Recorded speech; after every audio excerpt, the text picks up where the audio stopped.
Magandang araw! Ako si Corporal MJ Hayahay, Philippine Navy Marines. Ito ang Balitang Mandirigma. Matapos ang mahigit 11 taong pagkakadeploy sa iba't ibang area of operations, nagbalik ang 3rd Marine Battalion sa Headquarters Philippine Marine Corps para sumailalim sa isang retraining and refurbishing program. Formal silang sinalubong ng mga opisyales at enlisted personnel ng Philippine Marine Corps sa isang arrival ceremony sa pangunguna ni Commandant Major General Arturo G. Rojas sa Philippine Navy Marines noong September 16, 2024. Si Commander Naval Reserve Command Major General Joseph Ferros Quezon, Philippine Navy Marines, ang tumayong guest of honor and speaker sa nasabing seremonya bilang representative ni Flag Officer in Command Philippine Navy, Vice Admiral Toribio D. Adasi Jr., Philippine Navy.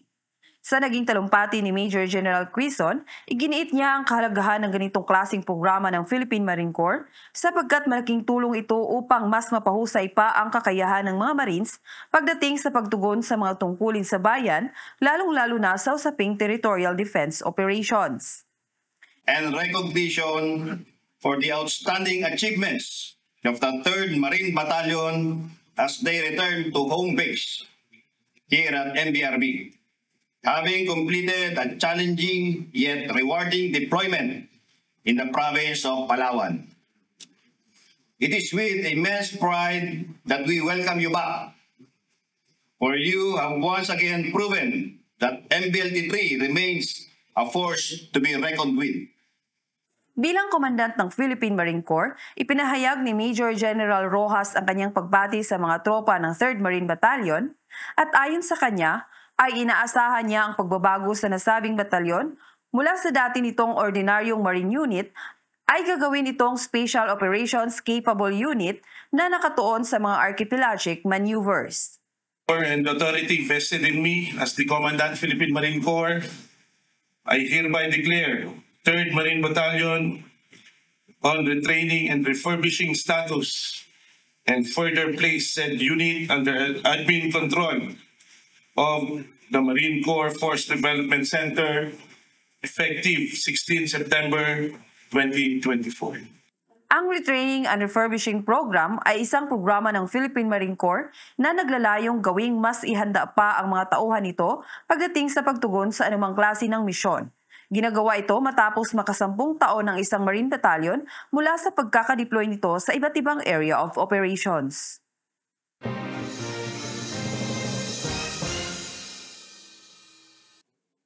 Sa ibang balita, isa namang arrival honor ceremony ang iginawad para kay Major General Joseph Ferros S. Quezon, Philippine Navy Marines, ang kasalukuyang Commander Naval Reserve Command para sa kanyang courtesy departure call nito lamang September 17, 2024 na ginanap sa Brown Hall, Marine Barracks Sir Jardo Brown, Fort Bonifacio, Taguig City. Malugod siyang sinalubong ng mga tropang Marines sa pangunguna ni Major General Arturo G. Rojas, Philippine Navy Marines, ang commandant ng Philippine Marine Corps. Binati at pinuri siya ni Major General Rojas sa kanyang mga mahalagang kontribusyon sa Philippine Marine Corps at sa buong Armed Forces of the Philippines.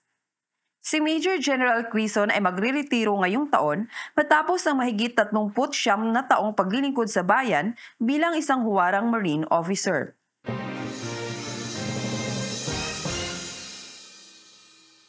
Samantala, isa namang retirement honor ceremony ang iginawad para kay Senior Master Sergeant Alan B. Villa, Philippine Navy Marines.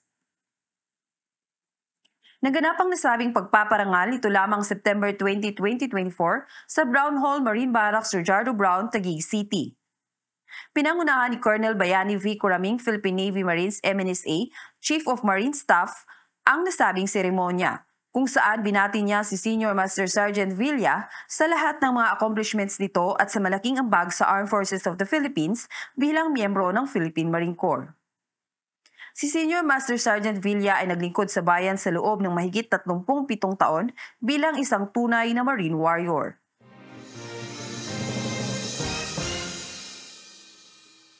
Pakinggan naman natin ang mga balita mula sa ating mga mandirigma sa buong bansa. Ito ang mga ulat ng Brigada.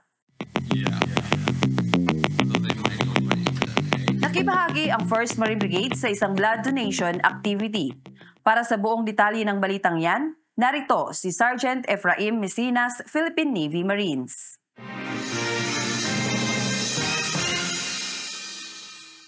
Sa pangunguna ng 1st Marine Brigade, matagumpay na naisagawa ang isang blood donation activity na may temang One Blood, One Barm, One Nation, One Filipino towards a peaceful and progressive BARM 2025 and beyond.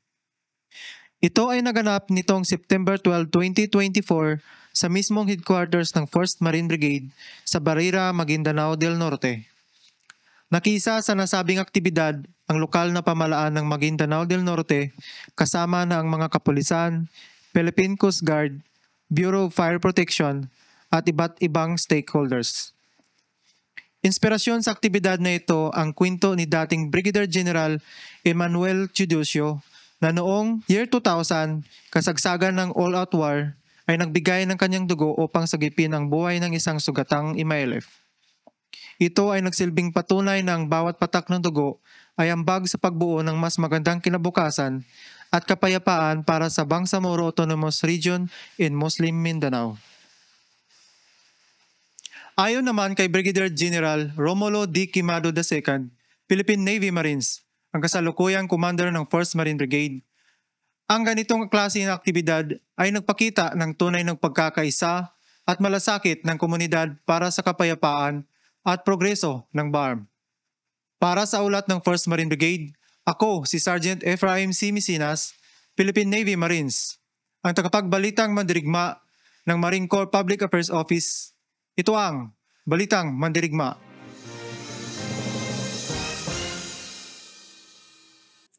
Sinaksihan ng the Deputy Chief of Staff Armed Forces of the Philippines, Lieutenant General Charlton Sian M. Garland, Philippine Navy Marines, ang pag-surrender ng mga loose firearms sa Tawi-Tawi. Naganap ang nasabing aktibidad sa Headquarters 2nd Marine Brigade, Bungaw, Tawi-Tawi, noong September 14, 2024. Siyam na sari-saring di-rehistradong mga baril ang isinuko ng mga kababayan sa Tawi-Tawi. Kasama ang iba pang mga lokal na otoridad ng Tawi-Tawi, mismong si Lieutenant General Garland ang tumanggap sa mga nasabing armas. Sa pangunguna ni Brigadier General Nestor Inarag Jr., Philippine Navy Marines, Commander ng 2nd Marine Brigade at Joint Task Force Group Atlas, naging matagumpay ang pagsulong sa programang Small Arms and Light Weapons ng pamahalaan. Sa ilalim ng programang ito, ang mga individual na susuko ng kanilang mga di-rehistradong baril ay makakatanggap ng mga benepisyo mula sa pamahalaan. Sa kanyang naging talumpati, pinuri ni Lieutenant General Garland ang mga law enforcement agency ng Tawi-Tawi sa mahigpit na pakikipagtulungan sa iba't ibang sektor at komunidad upang ipatupad ang mga programa ng pamahalaan na naglalayong mapanatili ang kapayapaan at kaayusan sa lalawigan. Hinamon din niya ang mga taga-Tawi-Tawi na tularan at gawing halimbawa ang mga sumuko. Idiniin niya na hindi kailangan ang mga baril sa mga kabahayan. Hinimok niya na tanging ang mga responsabling may-ari ng baril na dumaan sa tamang proseso ng legal ang dapat humawak ng armas.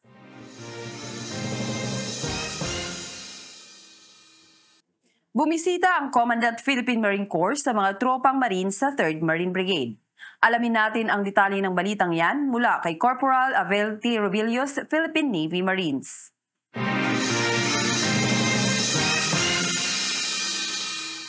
Nagtungo ang Commandant Philippine Marine Corps, Major General Arturo G. Rojas, Philippine Navy Marines sa Headquarters 3rd Marine Brigade, Barangay Tinigiban, Puerto Princesa City, Palawan, nitong September 18, 2024. Ang pagbisitang ito ay kasabay ng inaugurasyon ng Marine Base Rodolfo Funsalan Marker at ang Junior Non-Commissioned Officer in CU Barracks na matatagpuan mismo sa loob ng Headquarters 3rd Marine Brigade. Sa panahon ng seremonya, pinahayag ni Major General Rojas ang pagmamalaki sa bagong pasilidad na idiniin ang kanilang kalagahan para sa pagpapalakas ng moral at pagpapabuti ng kondisyon ng mga Marines na nakatalaga doon. Binigyan din niya ang mga bagong itinayong Junior NCO Barracks ay sumasailalim sa pangako ng Marine Corps at kapakanan ng mga tauhan nito. Kasunod ng inaugurasyon, binisita ni Major General Rojas ang Naval Detachments Oyster Bay kung saan naganap ang Tok-Tok Troops kasama ang mga Marines na nakatalaga doon. Pinuri niya ang mga ito sa kanilang pagsisikap sa pagpapanatili ng seguridad ng mga teritoryong pandagat ng bansa at hinikayat silang manatiling mapagbantay at matatag sa kanilang misyon. Binigyan din ng komandant ang kanilang kritikal na papel sa pagpoprotekta ng interes na pandagat na bansa, lalo na sa mga estratehiyang mahalaga sa lugar tulad ng Palawan. Para sa ulat ng 3rd Marine Brigade, ako si Corporal Abel Rebellios, Philippine Navy Marines, ang tagapagbalitang mandirigma ng Marine Corps Public Affairs Office, at ito ang Balitang Mandirigma.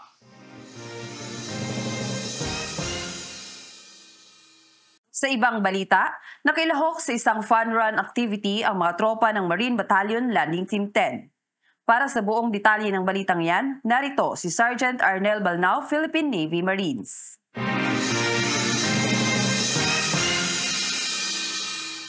Embagal daw yung amin ni Ilocos, mga Ilocanja.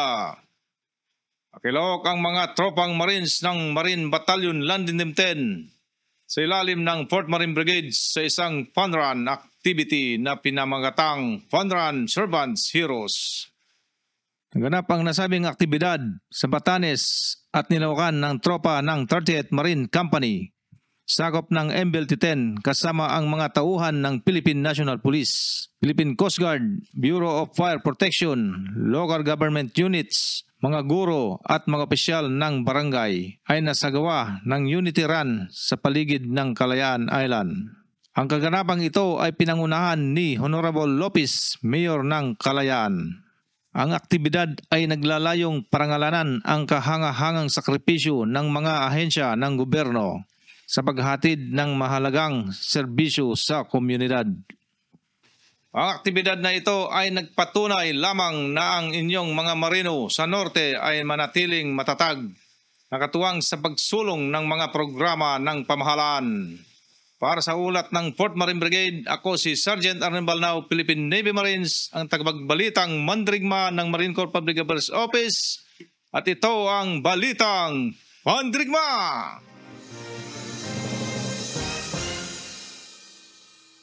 Bago magtapos ang ating programa, inanyayahan ko ang lahat na makisali sa Philippine Marine Corps Marathon, dubbed as Sovereignty Run, na magaganap sa Bonifacio Naval Station Grandstand, Marine Barracks Sir Jardo Brown, Fort Bonifacio, Taguig City, ngayon pong October 13, 2024. Para sa iba pang mga detalye kung paano sumali, iscan lamang po ang QR code na makikita sa inyong mga screen. At huwag niyo rin pong kalimutang i-like at i-share ang official FB page ng Philippine Marine Corps, Philippine Marine Corps Marathon, at ang official YouTube channel ng Balitang Mandirigma.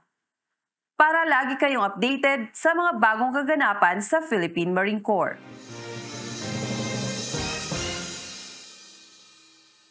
At nais mo nating batiin muli ang Philippine Marine Corps bilang overall champion sa katatapos lamang na Admiral's Cup 2024.